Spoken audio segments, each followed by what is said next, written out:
Support for Louisiana, the state we're in, is provided by... Every day, I go to work for Entergy. I know customers are counting on me. So Entergy is investing millions of dollars to keep the lights on and installing new technology to prevent outages before they happen. Together, we power life.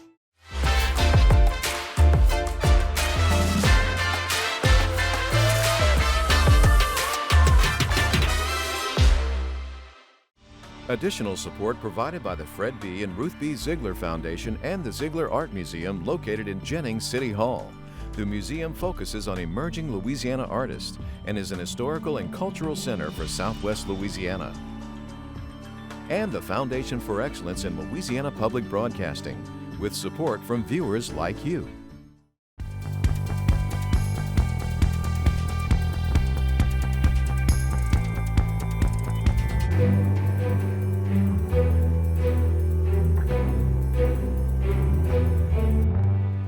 More than likely, it's going to be a runoff. An open seat has 5 candidates contending to become Louisiana's next Attorney General. We have always had an underfunded retirement system, and that's true of almost every retirement system that's ever created. Can Louisiana keep the retirement system debt from growing? So we are seeing that delayed in progression from the sill. More updates on the saltwater wedge. This time, some good news. Around September, October, when LSU plays Auburn, it's always, can you tell us about this Auburn game? The 35th anniversary of the earthquake game. Hi everyone, I'm Kara St. Cyr. And I'm Karen LeBlanc. Voters head to the polls on Saturday, October 14th, Louisiana's primary election, to cast ballots for Louisiana's next governor and several statewide offices. The ballot also includes 4 constitutional amendments, initiatives up for a vote that tend to fly under the radar during the campaign season. Here's a look at the 4 appearing on Saturday's ballot. The first proposed constitutional amendment prohibits the use of donated money from either non-governmental institutions or foreign governments to assist in running state elections. Amendment number 2 would mandate in the Constitution the right to worship in a church or similar setting. Amendment number 3 increases from 10% to 25% the amount of surplus on non-reoccurring revenue to pay down Louisiana's retirement debt. And Amendment number 4 proposes that a nonprofit housing entity would lose its property tax exemption for code violations.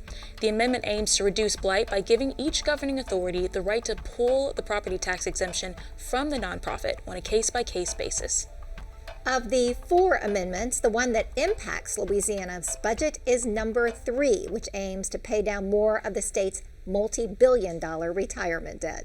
Well, we have about $17 billion in state retirement debt, and so that we can pay it off quickly. I mean, this is money that essentially we're borrowing at about 7.5% interest. So the quicker we can pay it down, the quicker essentially we get to save money that we can use toward other things. Louisiana's pension system is facing an ever-growing debt complicated by financial decisions from decades prior. If the state doesn't modernize its retirement system soon, an increased burden will be shifted to younger generations. I take a deep dive into those issues facing Louisiana's future tax base and solutions presented to ease that burden. Louisiana's pension system is in need of an upgrade. It's among the most poorly funded in the country. As it stands, the state can only fund a portion of its 2 largest retirement systems, leaving a $17 billion debt, or unfunded accrued liability. But how did we get here? We have always had an underfunded retirement system, and that's true of almost every retirement system that's ever created. Because when you create it, you say, all right, hey, everyone now has a retirement benefit, but they haven't been putting money into it. So you start off with you're already in debt. What's different is how Louisiana handles its debt. Dr. Stephen Procopio with the Public Affairs and Research Council says those financial decisions go back to the 80s. Our top story tonight takes a look at some of Louisiana's troubled retirement systems. Karen Ackman has been following that story. Karen, what happened today? This morning, Bella stunned legislators with figures showing that there is $4.8 billion in unfunded accrued liability for the state's 13 retirement systems. Lawmakers faced a similar pension dilemma back in the 80s. We'll show to the people throughout the country and the world people who rate our bonds, people who view us as fiscally unsound, that we have decided to turn the corner on at least this one issue. The solution was to pay off the entire liability up to 1988 by 2029 using an amortized payment schedule, which means the state has to pay a set amount on a set schedule annually. But later on, that approach was changed. Lawmakers adopted a back-end payment approach, which means money was still being appropriated toward our retirement systems, but just not as much. This decision increased the interest owed on future payments and helped balloon the debt to where it is now. It really got shoved to really the last 10 years. We had to make our regular payments plus all the stuff we weren't making. Louisiana is on track to pay off the initial debt from the 80s by 2029, but that's only part of the problem. We're now facing an additional liability, largely from investments. Everything they make at that rate is something that the state doesn't have to pay because that's less money they have to put in.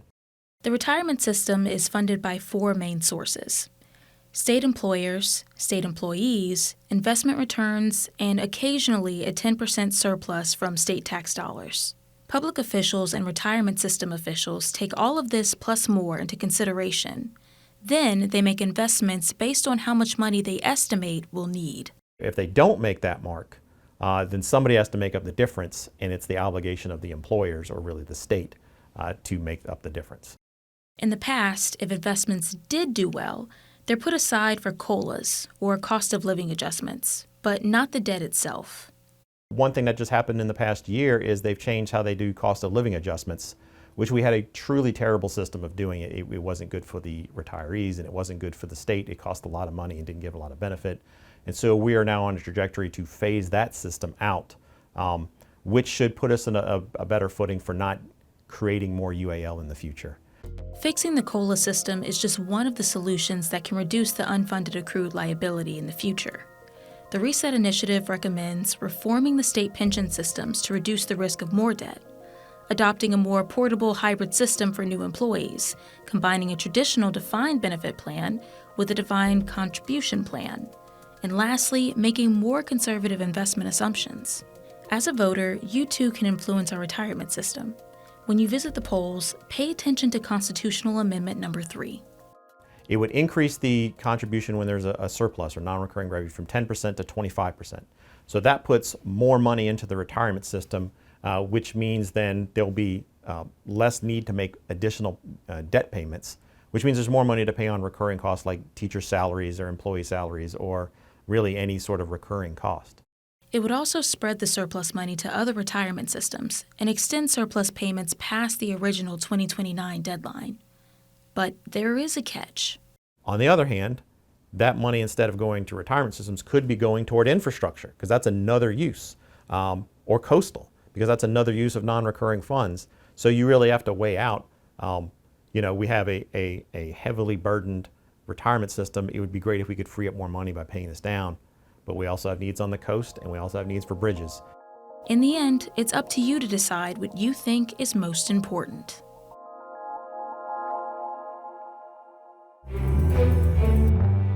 Five candidates are running to serve as Louisiana's next Attorney General. The open seat is left by incumbent Jeff Landry, who is running for Louisiana governor. All the candidates agree that reducing crime is a top priority. However, there are limits to what the state's chief legal officer can do to fight crime at the street level. Here's what the candidates have to say about making the state safer and expert insight on the politics of the race. The Louisiana Attorney General is third in line of succession to the Louisiana governor, which makes it a prime political office to tee up future gubernatorial aspirations. The current Attorney General is running for governor, so that means you're going to have an open seat. And so politicians love an open seat, in the same way that a bull loves the color red. So a politician loves an open seat. And also, some of these politicians themselves are probably term limited themselves, so they're facing political mortality, in a sense. So a statewide position looks very attractive. All 5 candidates running for the job of Louisiana Attorney General are practicing lawyers, a requirement for the elected position. They are, in alphabetical order, Lindsey Cheek, running as a Democrat from New Orleans with the endorsement of Louisiana Governor John Bel Edwards. I stand before you as a fierce advocate for women in Louisiana, including the women's right to choose life for themselves. Candidate Marty Maley of Baton Rouge is running as a Republican. He is the district attorney who helped successfully prosecute serial killers Derek Todd Lee and Sean Gillis. Look, 28-year career prosecutor. During that time at the DA's Association, tried all sorts of stuff.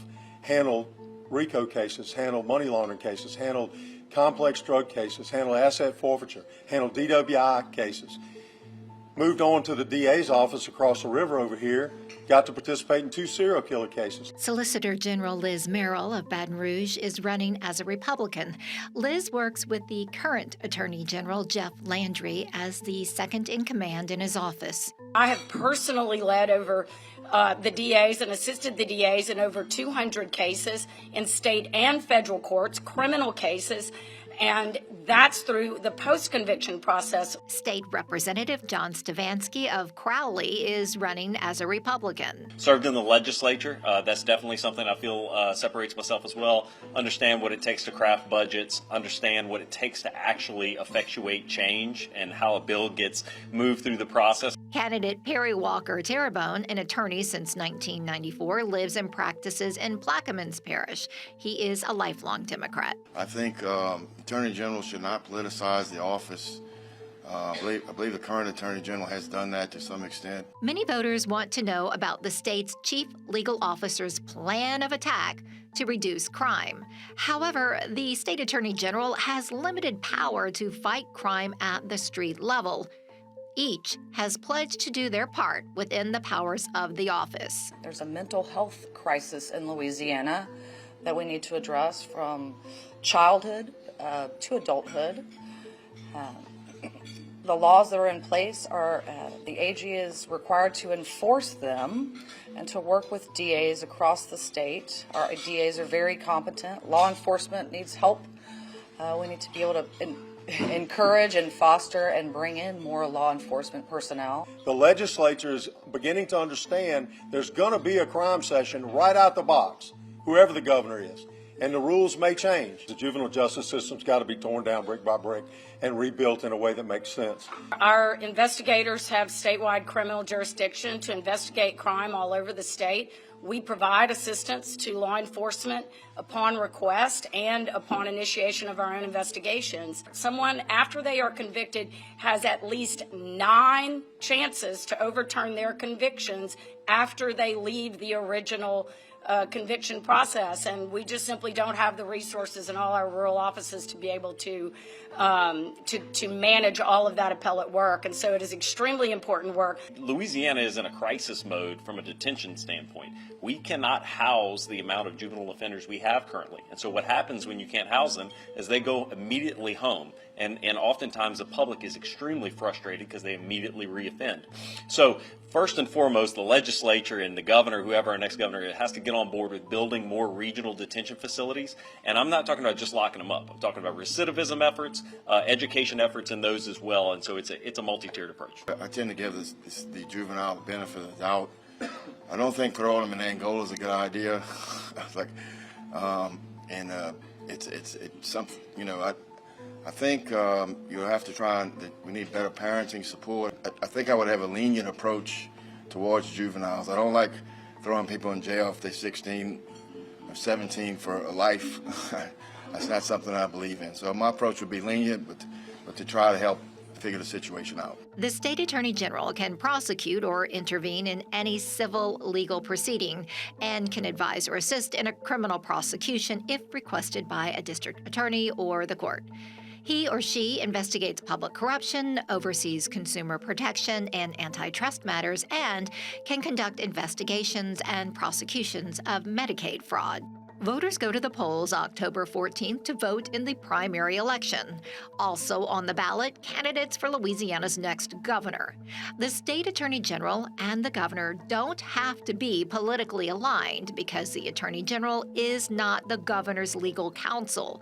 The governor has his own lawyers for legal advice. More than likely, it's going to be a runoff in this race, and so that will be one of the races that will carry over into November. The person who wins that office potentially could be there a while. Very rarely do we defeat that person in the next term, so that person could actually be there for a while. Polls are open from 7 a.m. to 8 p.m. on Election Day, Saturday, October 14th, and there is a lot competing for people's attention that day. Yes, LSU football, and of course, everything that's going on politically right now. It's going to be interesting to see the turnout. The saltwater wedge is moving slower than expected, which means the intrusion may take longer to reach the drinking water supply in Orleans Parish and surrounding areas. But despite that small dose of good luck, the Army Corps of Engineers is still preparing for the worst. So the saltwater wedge has been making headlines for weeks now at this point, but you've got some updates for us.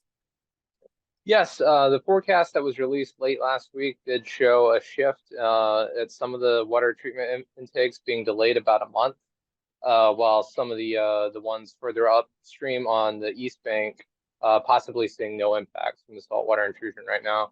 However, water treatment facilities downriver closer to where the saltwater wedge actually is are still seeing anticipated impacts closer to that original timeline.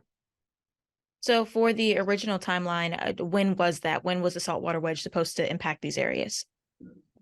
In October, middle of October to late October, kind of depending on where you go on the river. We're seeing impacts at locations south of the wedge location right now, Port Sulphur and East Point Lahash, and further down in Plaquemines Parish.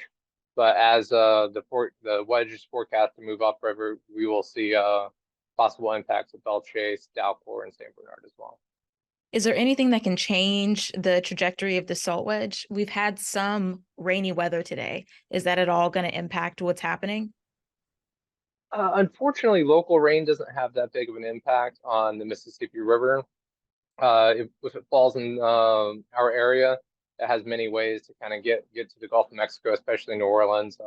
The city drains into Lake Pontchartrain, and it just kind of goes out on that side. What we're really looking for is rain across the Mississippi River Valley, from Montana to the western side of New York State, particularly in like the Ohio River Valley watershed, the Missouri, and the Red River. But what we've seen here in the past week or so is a tremendous amount of rainfall in the Red River Valley, and so that's raised levels on the Red River up, so we're not having to divert as much through the old river control structure. We're putting more down the main stem while maintaining that 70-30 split that the old river control structure does. And so we're seeing higher flows on the Mississippi River right now, which is one of the reasons we're had the updated forecast, is the flows were coming in higher than forecasted. So about 2 weeks ago, the Army Corps of Engineers was working on updating a SIL that was already put in place in around mid-July. So how is the SIL? Is it complete? Is it working the way it's supposed to? It's working better than initially anticipated. We're seeing greater benefits and results from the work done on the SIL. As of this week, it's about 90% complete. It's built to the elevation. The dredge has to go in and fill in a few areas here and there, but it's up to the elevation that we wanted to build it to. And we are seeing the SIL continue to slow down progression of saltwater upriver. It's still a very dangerous river, and we want to discourage anybody from exploring any sandbars, the riverbanks that are exposed. All those areas are unstable, and the river is still very dangerous. This year marks the 35th anniversary of the earthquake game. It was a celebrated part of LSU lore when fans in Tiger Stadium cheered so loud that the energy produced an earth-shaking event. Now, the story of the earthquake game lives on, retold to generations of LSU fans. On Saturday, October 14th, LSU and Auburn fans gather in Tiger Stadium for the matchup that set a seismic event in motion in 1988. 4 down, 10 yards to go, 1:47 to go in the game. LSU wins or loses on this play, it would appear.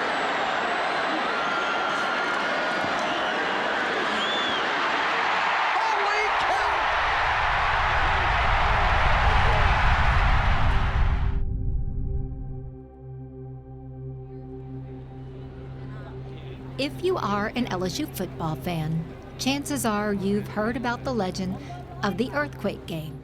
And I was a relatively new faculty member at that time and felt that I had to be working in my office. And I knew the game was going on, but at the end of the game, and I was listening to it, it all of a sudden became a big commotion, and I thought, this is pretty amazing. Where were you on the eve of LSU's legendary earthquake game? If it was before your time, you've likely heard the story.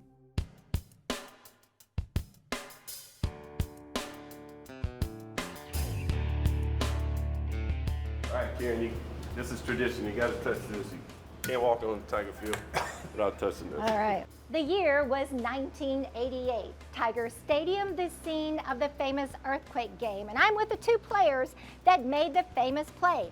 Quarterback Tommy Hodson, running back Eddie Fuller. So we're gonna head out to the field and down memory lane.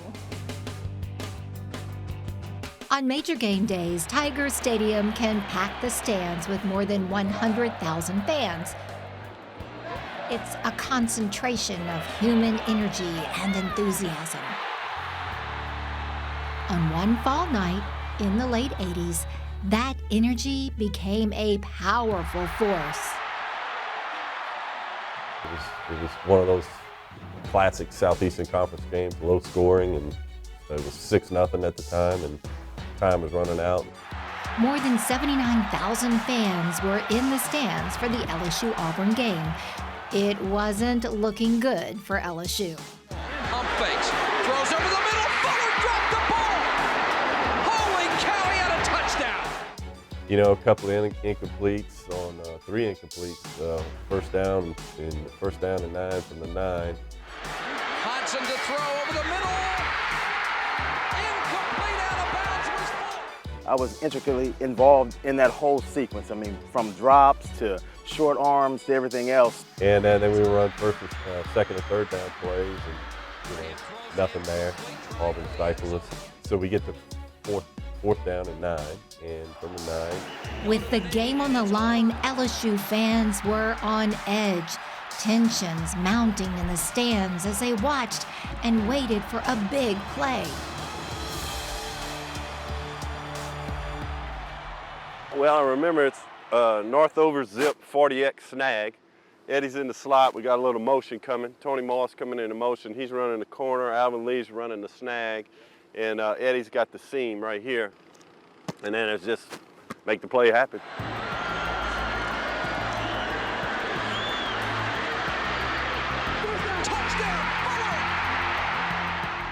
So for him to come back to me, that was gratitude for me. You know, I mean, I think it's a little bit of redemption, but then not realizing that there was still time left on the clock. So they could have easily scored had it not been for our defense.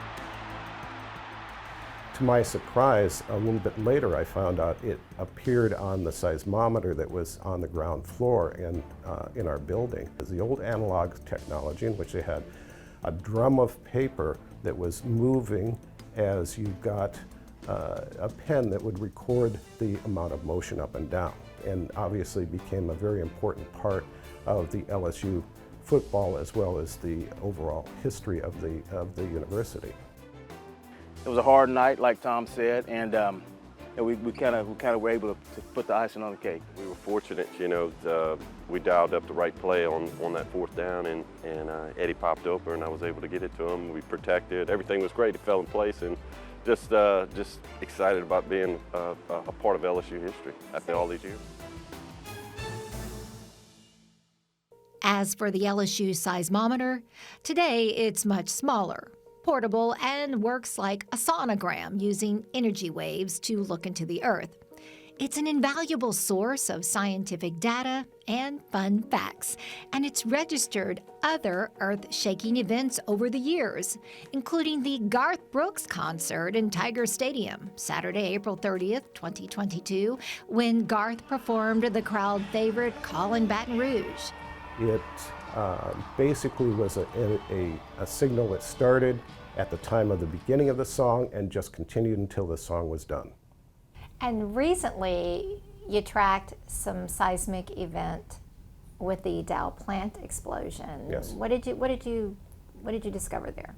In that case, we heard an explosion around the LSU campus, but it was also felt in the ground and recorded by these seismometers. Despite its nickname, the earthquake game didn't actually produce an earthquake. However, scientists aren't asking for rewrites nor revisions to LSU lore. When the earth breaks, it releases the energy. That's an earthquake. The events that were recorded in 1988 were basically the results of the fans jumping up and down, making lots of noise, and generating waves that went into the earth that were then recorded with this seismometer. So the legend of the earthquake game lives on, chronicled on this mural here in Tiger Stadium as thousands upon thousands of people pass through it and tell this story to the next generation. Being next to Garth Brooks, I mean, what else can you ask for, right? Not a bad way to be immortalized. Around September, October, when LSU plays Auburn, it's always, can you tell us about this Auburn game? And it's great, it's really good, great to be part of such a big play in LSU history.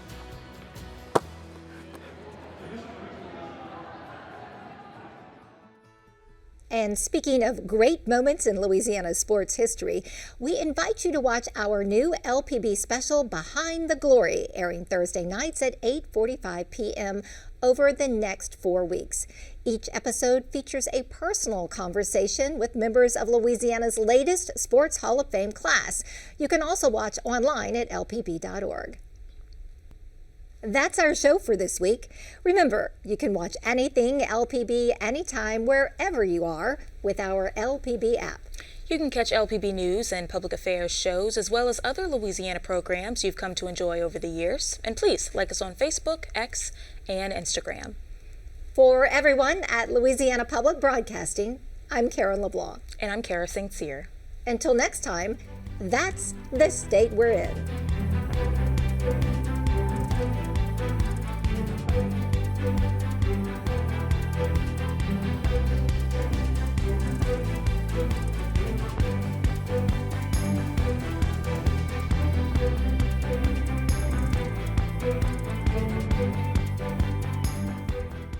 Every day, I go to work for Entergy. I know customers are counting on me. So Entergy is investing millions of dollars to keep the lights on and installing new technology to prevent outages before they happen. Together, we power life.